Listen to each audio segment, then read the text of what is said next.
Барыгызга да ассаламу алейкум.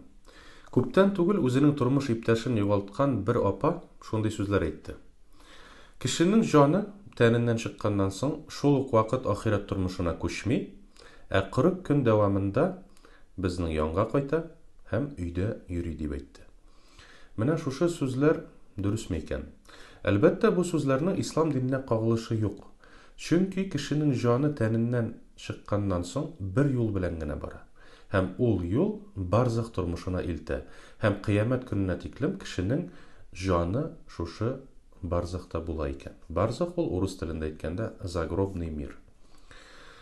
Кайбер кеше әйтергә мөмкин, якынымның җаны өйгә кайта, ишек кага, капка кага, һәм мин ул җанны үземнең янымда тоям дип әйтергә мөмкин.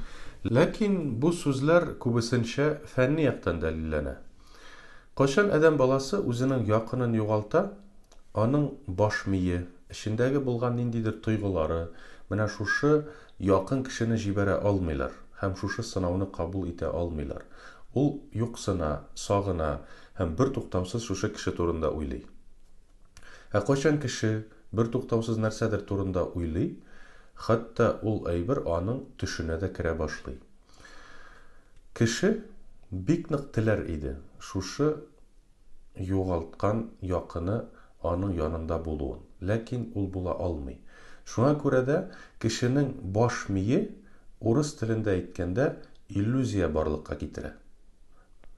Ул кешене җибәрә алмау сәбәпле, бер туктаусыз шул кешене уйлау сәбәпле, иллюзия барлыкка китереп, үзен тынычландыра.